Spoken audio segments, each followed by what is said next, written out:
Hello everyone, कैसे हो बच्चों? आई होप सब बढ़िया हो। एंड जो मेरे बिहार के बच्चे हैं वो अपनी एमसीसी की काउंसलिंग, जो ऑल इंडिया कोटा काउंसलिंग है, वो काउंसलिंग कंप्लीट करने के बाद में जिनको कॉलेजेस मिल चुके हैं, चाहे वो हमारे यहाँ से काउंसलिंग कर चुके हो या फिर अदर कहीं से भी, या फिर जिन्होंने सेल्फ काउंसलिंग किया, उनको मेरी तरफ से मैनी मैनी कॉन्ग्रेचुलेशंस।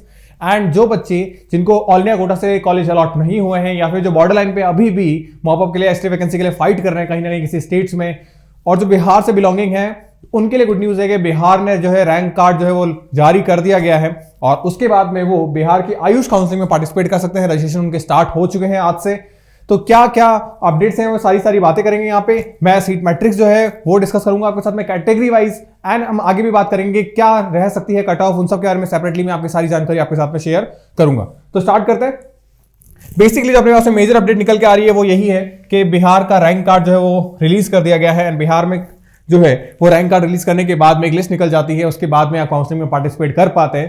तो कौन कौन से कैंडिडेट्स हैं उन सब के बारे में यहाँ पे बातें करेंगे। रजिस्ट्रेशन आपके स्टार्ट हो चुके हैं। सीट मैट्रिक्स में साथ में आपको डिस्कस करूंगा कैटेगरी वाइज कहाँ कितनी सीटें हैं, किस प्राइवेट कॉलेज में, किस गवर्नमेंट कॉलेज में, वो सब बातें हम यहाँ पे करेंगे। एज यूजुअल जैसा कि मैं बताता हूं आपको, यहाँ पे करियर काउंसलिंग के रिगार्डिंग आपको वन स्टॉप सॉल्यूशंस मिल जाते हैं, चाहे आपके कैटेगरी वाइज चॉइस ऑर्डर हो, डेली नोटिसेस हो, पेड काउंसलिंग भी यहाँ पे अवेलेबल है, ताकि कोई भी बच्चा लेक ऑफ इन्फॉर्मेशन की वजह से अपने कॉलेज को ड्रॉप ना कर पाए। ठीक है। सेकंड चीज है अपने cut off category wise, round wise, college wise, हर टाइप की इन्फॉर्मेशन यहाँ पे आपके साथ शेयर की जाती है, चाहे वो यूजी हो, चाहे पीजी हो, बीएमएस हो, बीएचएमएस हो, स्टेट कोटा हो, ऑल इंडिया कोटा हो। ईच एंड एवरी इन्फॉर्मेशन के लिए अपडेट रहने के लिए आपको यहाँ पे रहना पड़ेगा। बस करना कुछ नहीं है बच्चों, आपको छोटा सा बेल आइकन प्रेस कीजिए ताकि आप हर जुड़ी चीज, एजुकेशन से रिलेटेड हर जुड़ी चीज, चाहे जैसे आपने लास्ट वीडियोस देखे जो दिल्ली के कैंडिडेट्स हैं उनके लिए मैंने डाला था कि उनके स्कॉलरशिप एग्जाम्स जो है वो कंडक्ट करवाए जा रहे हैं, उसकी डेट जो है वो एक्सटेंड हो चुकी है। तो बहुत सारी चीजें ऐसी है जो मैं आपके साथ में यहाँ पे लेके आता रहता हूँ अपने बच्चों के लिए। अब ये बिहार गवर्नमेंट ने जो है वो न्यूज़पेपर में आर्टिकल दिया था, आप देख पा रहे होंगे, कल का ये आर्टिकल है 17। तो सुबह सुबह उठते ही मैंने आपके लिए यही काम किया है कि ताकि मैं बच्चों के लिए जो है वो कंटेंट प्रिपेयर कर पाऊं, उनको अपडेट दे पाऊं। अब अपने पास में अपडेट क्या निकल के आता है कि जितने भी सरकारी हो या फिर निजी आयुर्वेदिक कॉलेज, यानी कि होम्योपैथिक या आयुर्वेदिक जो भी हैं, ठीक है, वो सारे कॉलेज जो आयुष के अंडर आते हैं उनके अंदर जो है वो काउंसलिंग स्टार्ट होने जा रही है। ऑनलाइन काउंसलिंग, ध्यान रखिएगा, मोड ऑफ काउंसलिंग कैसा है, ऑनलाइन काउंसलिंग है। अब मैं हालांकि इसको पीपीटी के फॉर्म में भी लेके आया जा सकता था, लेकिन बच्चों अगर मैं न्यूज का एज इट इज आर्टिकल आपके साथ लेके आऊंगा तो आपको फील होगा कि हाँ मैं क्या चीजें बताने की कोशिश कर रहा हूं, एज इट इज आपको चीजें भी समझ में आएगी।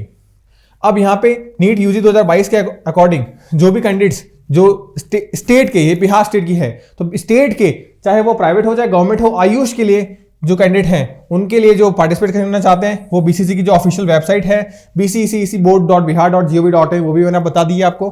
तो वहां से आप यूजी मैक के आयुष लिंक पे क्लिक करके अपनी आईडी डाल के अपना रैंक कार्ड निकाल सकते हैं। रैंक कार्ड निकालने के बाद में आपका नेक्स्ट प्रोसेस क्या होगा, ऑनलाइन चॉइस फिलिंग काउंसलिंग की प्रक्रिया जो है वो स्टार्ट हो जाएगी। एंड वहां पे आपको फ्रेश रजिस्ट्रेशन करना होगा। क्या करना होगा, क्योंकि आप स्टेट के राउंड में पार्टिसिपेट करना चाहते हैं तो आपको पहला ही राउंड है तो आपको फ्रेश रजिस्ट्रेशन करना होगा, जैसे कि हमेशा करते हैं। फ्रेश रजिस्ट्रेशन आप करेंगे, रजिस्ट्रेशन करने के बाद में आपको अपना यूजर आईडी और पासवर्ड दिया जाएगा जिससे आप अपने अकाउंट को लॉगिन कर सकते हैं एंड वहां पे अपनी आप बाकी डिटेल्स भर सकते हैं। देन फिर आपका आता है सेकंड चीज, क्या, आपकी चॉइस फिलिंग का ऑर्डर। अब चॉइस फिलिंग का ऑर्डर आप अपने मार्क्स के बेसिस पे कर सकते हैं, रैंडमाइज नहीं करना है इसको। आप चाहें तो हमसे कांटेक्ट कर सकते हैं, पेड काउंसलिंग का सहारा ले सकते हैं, या फिर अगर आप सेल्फ भी करना चाहते हैं कोई दिक्कत नहीं है। बस मैं आपको यही चीज, मैं आपके लिए अपडेट्स लेके क्यों आता हूं, मैं कॉलेज वाइज एनालिसिस करता हूं, आपके लिए कट ऑफ डिस्कस करता हूं, वो सब चीजें क्यों होती है, मैं आपको कॉलेज का ऑर्डर भी बताता हूं इवन, वो किस लिए होता है ताकि आप खुद सेल्फ बेसिस पे जो भी हैं वो एनालिसिस कर पाए कि मेरे को इस मार्क्स पे ये कॉलेजेस मिल सकता है, मेरे को इस कॉलेज को फर्स्ट प्रायोरिटी पे रखना है, इसको सेकंड पे, इसको थर्ड पे, ताकि वो आप खुद भी सेल्फ एनालिसिस कर पाए। तो चॉइस फिलिंग जो है वो आपको करना होगा। उसके बाद में जो लास्ट डेट है वहां पे आपको चॉइस एडिट कर सकते हैं, जो भी एडिटिंग की डेट दे रखी होगी। उसके बाद में स्केड्यूल के अकॉर्डिंग चॉइस फिलिंग से अगर आप संतुष्ट नहीं है तो उसको क्या करो, या तो चेंज कर लो, और अगर आप संतुष्ट है तो उसको लॉक कर दिया जाएगा। लॉक चॉइस आपकी फाइनल लॉक चॉइस होगी। उसके बाद में किसी प्रकार से कोई बदलाव उस चॉइस में नहीं किया जाएगा। देन फिर वेरिफिकेशन के बाद में हम बात करें तो अंतिम रूप से चॉइस को लॉक कर सकते हैं आप। अगर कुछ बच्चे ऐसे होते हैं जो सर रजिस्ट्रेशन हमने कर लिया, चॉइस लॉक हमने किया नहीं, तो रैंडमाइज जो कॉलेजेस अलॉटेड होंगे वही उस आपकी चॉइस बन जाएगी और वही अपने आप से लॉग आउट जो है वो आपका लॉक हो जाएगा। ऐसा नहीं होगा कि सर हमने तो ना तो चॉइस डाली ना हमने लॉक किया तो सर क्या हमारा कोई भी कॉलेज नहीं है। वो रैंडमाइज सिस्टम के अकॉर्डिंग अपने आप से चॉइस हो जाएगी और चॉइस पर उसमें उस केसेस में आप ये रिस्क आप तब ले सकते हो जब आपको आपका स्कोर कार्ड काफी अच्छा हो, आपका रैंक कार्ड काफी अच्छा हो, क्योंकि आप इस बात से श्योर हो कि आपको कोई भी कॉलेज जो है वो अलॉट हो जाएगा। अगर कोई भी कॉलेज वाली बात है और आपके स्कोर अच्छे हैं तो फिर आप ये काम कर सकते हैं। अदरवाइज मैं सजेशन करूंगा ये बिल्कुल भी नहीं करना। कुछ ज्यादा हार्ड एंड फास्ट काम होता नहीं है, आपको अपनी पोर्टल ऑन करना है, वहां पे अपने जो एनालिसिस करते हो आप लोग, ठीक है, वहां से आपको एक पर्टिकुलर ऑर्डर निकालना है कि 10 कॉलेजेस आपने देख लिए। कम से कम मैं बोलूंगा कि 10 से 12 कॉलेजेस जो है वो आपको रखने ही चाहिए अगर आप स्टेट काउंसलिंग करवाते हैं तो।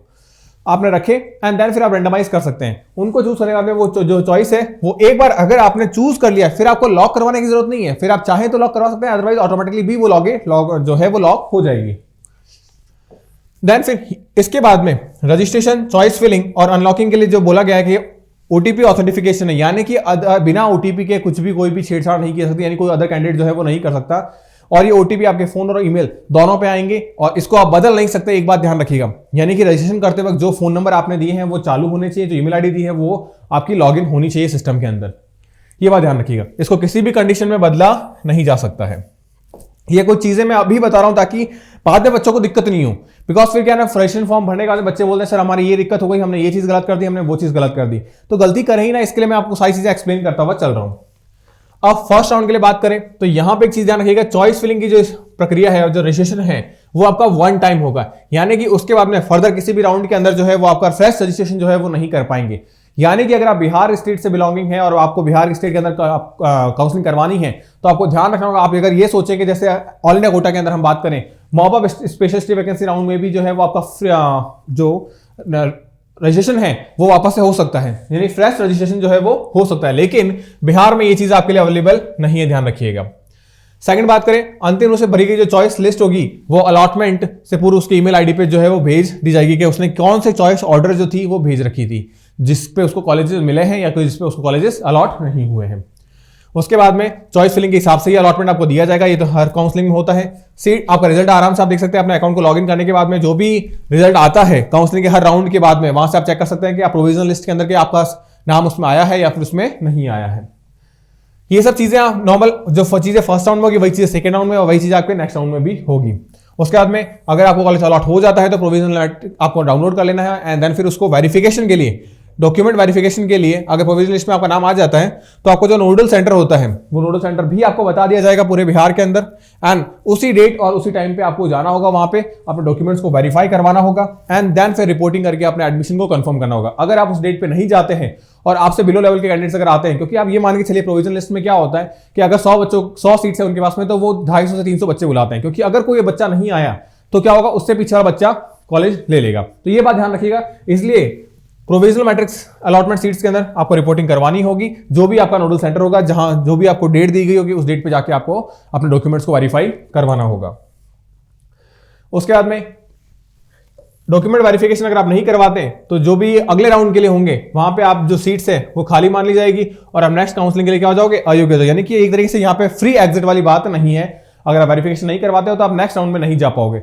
यानी कि आप सपोज करिए आपको पटना पीएमसीएच कॉलेज लेना है लेकिन आपको नहीं मिला और आपको एनएमसीएच मिल चुका है और आप एनएमसीएच में रिपोर्टिंग नहीं करवाना चाहते, तो फिर क्या होगा कि अगर आप सोच रहे हो कि मैंने अगर यहां रिपोर्टिंग नहीं की और नेक्स्ट राउंड में मैं पार्टिसिपेट करूंगा, हो सकता है मेरे को पीएमसीएच मिल जाए, तो आप काउंसलिंग से ही बाहर हो जाएंगे, आपको एनएमसीएच ही लेना पड़ेगा। अब क्या क्या स्केड्यूल है वो मैं आपको बता देता हूं आयु मैक का। तो यूजी मैक का क्या क्या है, तो सीट मैट्रिक्स जो है वो पोस्ट कर दी जाएगी आपको 18 को, यानी कि सीट मैट्रिक्स में रिलीज कर चुके हैं, मैंने आपको बताया, अभी मैं आपको डिस्कस करूंगा। काउंसलिंग के जो ऑनलाइन रजिस्ट्रेशन है जो चॉइस फिलिंग के साथ में वो स्टार्ट हो जाएंगे आपके 21 तारीख से, यानी 21 जनवरी से वो चीजें स्टार्ट हो जाएगी। फर्स्ट राउंड की जो प्रोविजनल सीट अलॉटमेंट लिस्ट है वो आपको 30 को पब्लिश हो जाएगी। उसके बाद में जो अलॉटमेंट ऑर्डर और चॉइस को जो अपग्रेड करने का है ऑप्शन वो आपके पास में 30 जनवरी से 2 फरवरी तक रहेगा। यानी कि अगर कोई अपग्रेड करवाना चाहता है या फिर चॉइस फिलिंग के बारे में ऑर्डर को चेंज करना चाहता है तो वो यहाँ पे आपके पास में ऑप्शन रहेगा। डॉक्यूमेंट वेरिफिकेशन एडमिशन के लिए फर्स्ट राउंड के 31 जनवरी से 2 फरवरी, यानी कि यही वो टाइम है जहां पे आप अपग्रेड भी करवा सकते हैं और अपने जो डॉक्यूमेंट है वो वेरीफाई करवा के अपने एडमिशन को कंफर्म भी करवाना है। यहां तक की बात आपके फर्स्ट राउंड की रही। सेकंड राउंड में आपको क्या करना है, सेकंड राउंड में प्रोविजनल सीट वापस से वही सेम चीजें होगी, आपका डेट पब्लिश की जाएगी आपकी 7 तारीख को, जो कैंडिडेट सेकंड राउंड के लिए पार्टिसिपेट होंगे। देन डाउनलोड करना है आपको अलॉटमेंट लेटर 7 को और 9 तक। उसके बाद में डॉक्यूमेंट वेरिफिकेशन के लिए बात करें तो 8 फरवरी से आपको 9 फरवरी, यानी कि 2 दिन मिलेंगे आपको डॉक्यूमेंट वेरिफिकेशन के लिए। अब यहां पे एक चीज कंसीडर कंप्लीटली, देखो डाउट बिल्कुल भी नहीं होना चाहिए क्योंकि बीसीसी ने कंप्लीटली कोई भी जिम्मेदारी अपने ऊपर नहीं ली, उन्होंने हर चीज जो है मेंशन कर रखी है कि अगर कहीं कुछ होता है और किसी मानो दंगे फसाद होते हैं और इंटरनेट अगर आपके जिले में बंद रहता है तो उसमें इसका कुछ रोल नहीं होगा। विद्यार्थी को अपनी अंतिम तिथि का इंतजार नहीं करना है, एज सून एज पॉसिबल जो है वो अपनी काउंसलिंग करनी है। क्योंकि अगर मान लो कल को कुछ हो गया, कहीं कुछ दंगे हो गए, इंटरनेट आपके जिले में बंद हो गया, आप फॉर्म नहीं भर पाए, तो आप इस आपका पूरा साल खराब हो जाएगा। उस चक्कर में बीसीसी की कोई जिम्मेदारी नहीं होगी।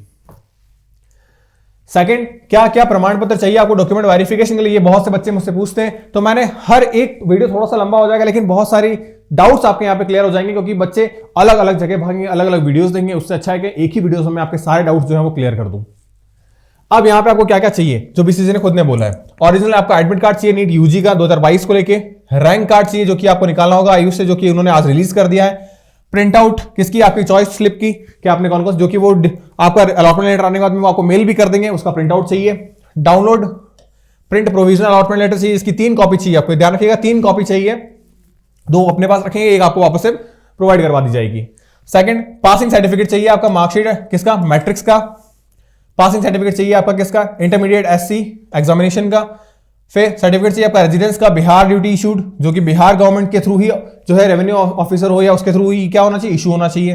कास्ट सर्टिफिकेट चाहिए आपका कंसर्न रेवेन्यू ऑफिसर से सजेस्टेड।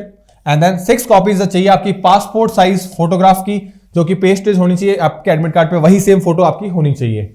आधार कार्ड की कॉपी चाहिए। डाउनलोड प्रिंट आउट चाहिए ऑनलाइन फिल्ड एप्लीकेशन फॉर्म का, पार्ट ए पार्ट बी यूमैक का, जब आप फॉर्म भरेंगे तो उसका भी प्रिंट आउट यहाँ पे मांगा जाएगा।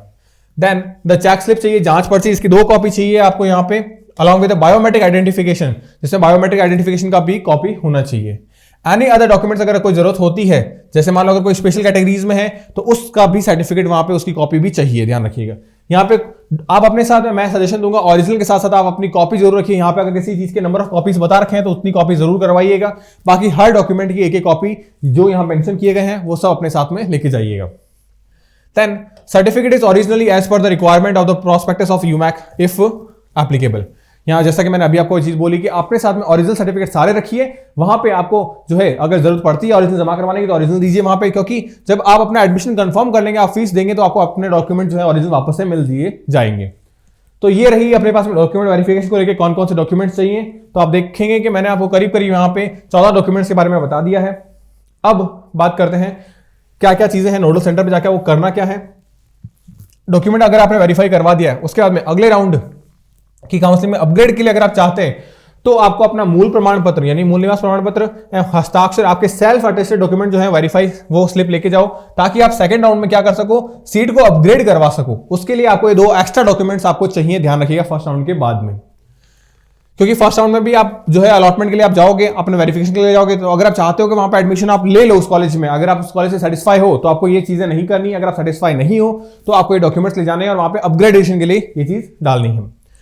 सेकंड बात करें यहाँ पे प्रोविजनल अलॉटमेंट ऑर्डर जो है वो रिपोर्टिंग या नोडल पर अभ्यर्थी पहले चक्र में डॉक्यूमेंट वेरिफिकेशन स्लिप मूल प्रमाण पत्रों की के साथ निश्चित अवधि पर उपस्थित होंगे। उन सभी मूल प्रमाण पत्रों रिपोर्टिंग नोडल सेंटर पर जमा करा के नामांकन लेंगे और सेकंड राउंड में आवंटित सीट को रिक्त स्थान दिया जाएगा।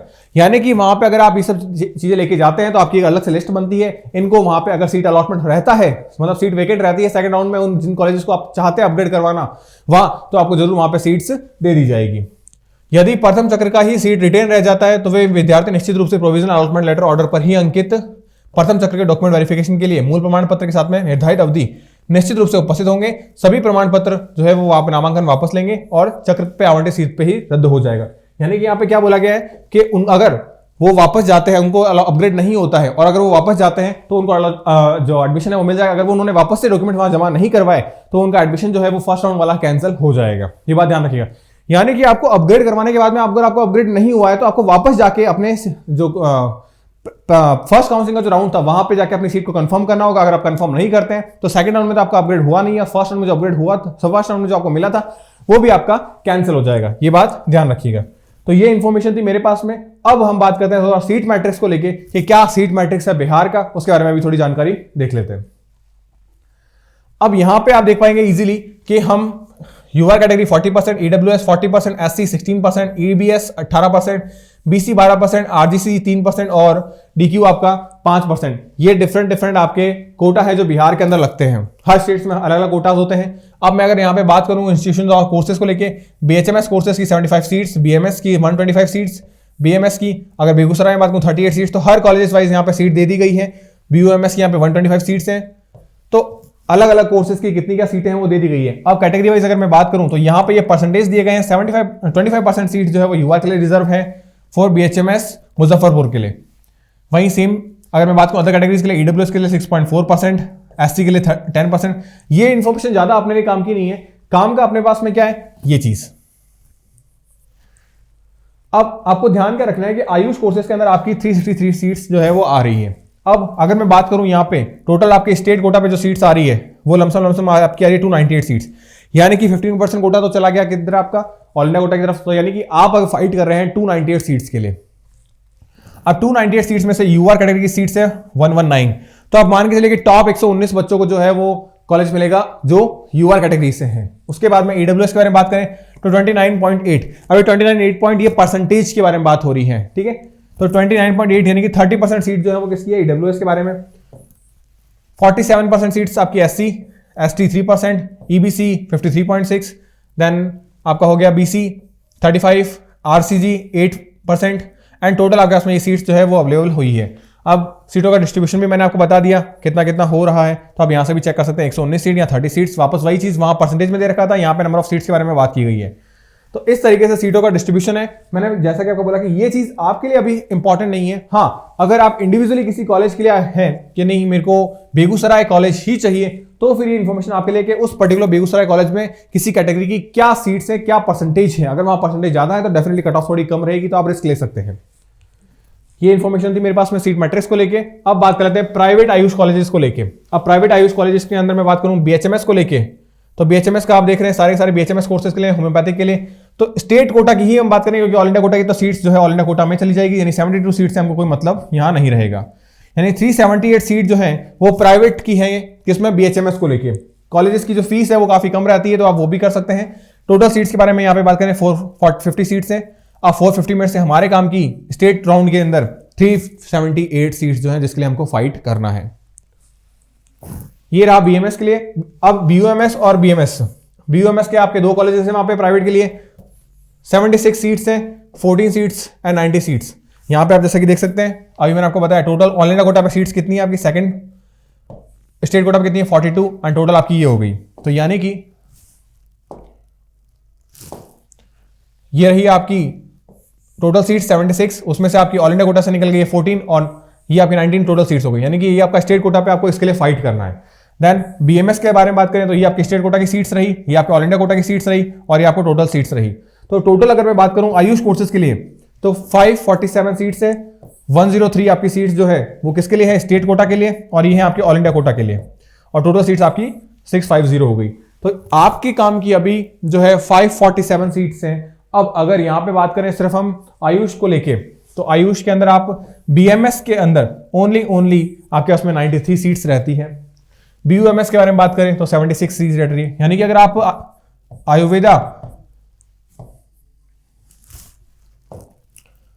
आयुर्वेदा में एडमिशन लेना चाहते हैं तो 93 सीट्स आपके पास में है।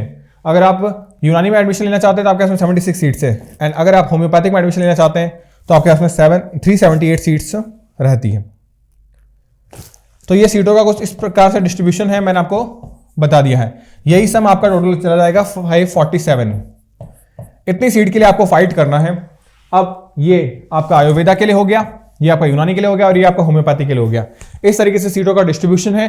अब आप इजीली अपने लेवल पे, ये सब चीजें मैंने क्यों बताई, यहां पे बहुत सारी अननेसेसरी चीजें भी हैं और मैंने आपको सटीक वो चीजें बात की है जहां आपको फोकस करना चाहिए, जिससे आप सेल्फ एनालिसिस भी कर पाए, अपनी सेल्फ काउंसलिंग भी कर पाए, ताकि कॉलेज को चूज करें। क्योंकि जैसे मैंने ये चीजें की, ये मैंने ओवरऑल बात की है आपसे। अब अगर आप यही सेम चीजें किसके लिए कर सकते हैं, अगर आप जनरल कैटेगरी कैंडिडेट हैं तो यहाँ पे जनरल वाली चीजें टोटल सीट्स रखो, कितनी कितनी क्या है, उस हिसाब से अपनी चीजें कर सकते हैं। अगर किसी अदर कैटेगरीज में आते हैं तो सिर्फ आप अपनी कैटेगरीज का स्टडी कीजिए, ताकि आपको एक पर्टिकुलर पैटर्न पता चले कि मुझे कहाँ एडमिशन लेना है। बाकी हम लोग हैं जिससे आप हेल्प ले सकते हैं, व्हाट्सएप पे, टेलीग्राम चैनल पे हमसे बात कर सकते हैं, हमसे जुड़ सकते हैं, ताकि हम भी आपकी ऐसी ही हेल्प कर सकें। क्योंकि हमारे बहुत सारे बच्चे जो हैं जिन्होंने एडमिशन ले रहे हैं, इवन अभी भी हो रहे हैं, मोर देन 2000 से ज्यादा बच्चे जो है वो एडमिशन ले चुके हैं अभी तक। अब जैसे हमारे पास में डेटा आता है, हर रोज कॉल्स आते हैं बच्चों के, कुछ बच्चों को कॉलेजेस अलॉट नहीं होते हैं, कुछ बच्चों को कॉलेज अलॉट होते हैं। तो जिनको अलॉट होते हैं उनके लिए मैनी कांग्रेचुलेशन है, एंड जो जिनको अलॉट नहीं होते वो आगे फर्दर किसी राउंड के अंदर या फर्दर किसी ओपन स्टेट्स के अंदर ट्राई करते हैं, ताकि उनको सीट, हमारी ये रिस्पॉन्सिबिलिटी है कि आपको मैक्सिमम पॉसिबिलिटीज ये है कि कॉलेज को अलॉट करवाया जाए। ठीक है, तो बच्चों ऐसी अपडेट्स के लिए बने रहिए चैनल पे, मिलते हैं नेक्स्ट वीडियो में, तब तक के लिए गुड बाय।